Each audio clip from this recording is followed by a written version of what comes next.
শংকৰ সুৰন্ত শংকৰ হৰি ভকতৰ যাৰা যেন কল্পতৰু তাহান্ত বিলাই নাই নাই নাই আমাৰ পৰমগুৰু ৰাম আমাৰ পৰমগুৰু। আজিৰ নাৰায়ণপুৰ আঞ্চলিক শাখাৰ 52 সংখ্যক বাৰ্ষিক অধিৱেশনৰ সাহিত্য আৰু সংস্কৃতি শাখাৰ মুকলি সভাৰ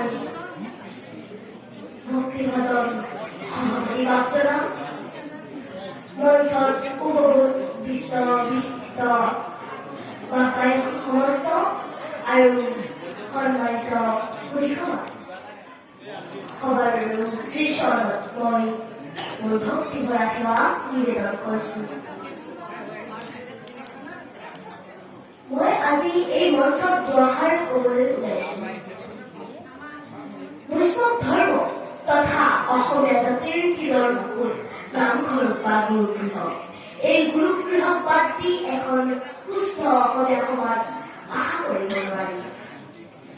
শ্ৰীমন্ত শংকৰদেৱ গুৰুজনাৰ দ্বাৰা ঈশ্বৰৰ গুণকীৰ্তন শ্ৰৱণ কীৰ্তন কৰাৰ উদ্দেশ্যে প্ৰতিষ্ঠা কৰা এটি গৃহ হ'ল গুৰুগৃহ, য'ত আধ্যাত্মিক নৃত্য নাট্য গীত বাদ্য আদি কলা সংস্কৃতিৰ চৰ্চা কৰাৰ লগতে অনেক মাংগলিক উৎসৱ আদি পালন কৰাৰ উপৰিও সমাজ একোখনৰ বিভিন্ন ধৰণৰ আলাপ আলোচনা বাদ বিবাদৰ সমাধান আদিও কৰা হয়। নৱবৈষ্ণৱ ধৰ্মৰ প্ৰৱৰ্তক মহাপুৰুষ শ্ৰীমন্ত শংকৰদেৱ গুৰুজনাৰ মহাপ্ৰয়াণৰ পাছত তেখেতৰ প্ৰচাৰিত মতত বিভাজনৰ সৃষ্টি হয়। এই বিভাজন দূৰ কৰিবৰ কাৰণে হলধৰ ভূঞা আৰু ৰমাকান্ত ভূঞাসকলৰ প্ৰচেষ্টাত শংকৰ মাধৱদেৱৰ সৃষ্টিৰাজিলৈ 1930 চনত শংকৰ সংঘ প্ৰতিষ্ঠা হয়। এনেদৰে উত্তৰ পূব ভাৰতৰ ধৰ্মীয় সাংস্কৃতিক সামাজিক অৰাজনৈতিক অনুষ্ঠান শ্ৰীমন্ত শংকৰদেৱ সংঘৰ জন্ম হয়। গুৰুগৃহত যিদৰে 4টা প্ৰধান ভাগ থাকে, কীৰ্তন ঘৰ, মণিকূট, চুঘৰ, পাঠশালা, ঠিক তেনেদৰে আমাৰ গুৰুগৃহ শ্ৰীমন্ত শংকৰদেৱ সংঘতো প্ৰধান 4টা ভাগ থাকে। প্ৰাথমিক শাখা, আঞ্চলিক শাখা, জিলা শাখা আৰু ইউ শাখা। এই 4টা শাখাৰ দ্বাৰা শ্ৰীমন্ত শংকৰদেৱ সংঘ অতি সুন্দৰকৈ পৰিচালিত হয়। সেই ক্ষেত্ৰত শ্ৰীমন্ত শংকৰদেৱ সংঘ আমাৰ গুৰুগৃহ।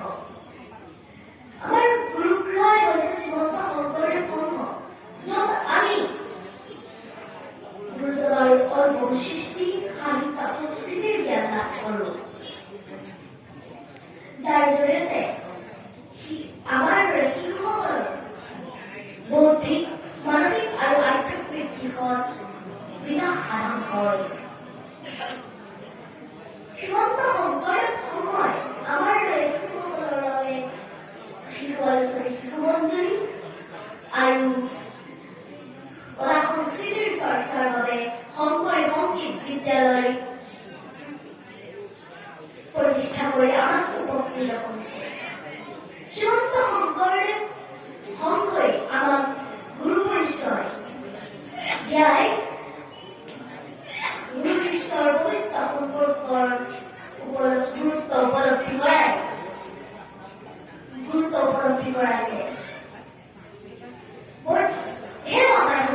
বৰ্তমান সমাজত গুৰু শিষ্যৰ এই পবিত্ৰ ঋণাত্মক প্ৰভাৱ পৰা দেখা গৈছে।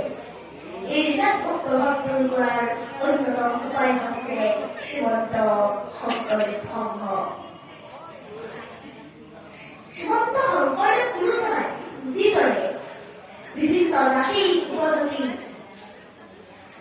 বিভিন্ন সম্প্ৰদায় উচ্চ নিচ শিশু যুৱ আদি সকলো শ্ৰেণীৰ মানুহ একত্ৰিত কৰি একতাৰ দোলেৰে বান্ধি ৰাখি গুৰুগৃহতে নাম প্ৰসংগ আৰু নাচ ভাওনা আদি প্ৰদৰ্শন কৰাই আমাৰ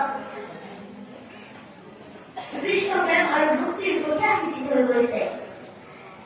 ঠিক তেনেদৰে আমাৰ গুৰুগৃহ শ্ৰীমন্ত শংকৰদেৱ সংঘই এই সমাজ নিৰ্মাণ একত্ৰিত কৰি কেৱল অসম বুলিবলৈ নহয়, ভাৰতবৰ্ষৰ বিভিন্ন ঠাইৰ উপৰিও বিদেশত গুৰুজনাৰ আদৰ্শ ভাৱৰ আদান প্ৰদান, যুক্তি তৰ্ক শাস্ত্ৰৰ ব্যাখ্যা তথা গীত মাত বাক্যৰ জৰিয়তে বৈষ্ণৱ আন্দোলন ঘোষণা কৰা হৈছে। শ্ৰীমন্ত শংকৰদেৱ সংঘই আমাক গুৰুজনাৰ অনুপম সৃষ্টি, গুণমালা, কীৰ্তন, অংকীয়া নাট ভাওনা আদিৰ বিষয়ে অৱগত কৰাইছে। সেই ক্ষেত্ৰত শ্ৰীমন্ত শংকৰদেৱ সংঘ হৈছে আমাৰ গুৰুগৃহ। অকণমানি কথা মই যিখিনি উপলব্ধি কৰিছিলো সেইখিনি আপোনালোকৰ আগত অৱগত কৰাইছো। আমি আমাৰ দৰে সকলো শিশুকে এই মঞ্চৰ পৰাই আহ্বান জনাও যে আমি শিশু অৱস্থাৰ পৰাই শ্ৰীমন্ত শংকৰদেৱ সংঘৰ বৈষ্ণৱ আন্দোলনৰ গুৰি ধৰি ধৰ্মীয় ভেদাভেদ আৰু কুসংস্কাৰ ত্যাগ কৰি এখন সুন্দৰ সমাজ গঢ়িবলৈ অনুৰোধ জনাই মাধৱদেৱ গুৰুজনাৰ এটি ঘোষাৰে মই মোৰ বক্তব্যৰ সামৰণি মাৰিছো।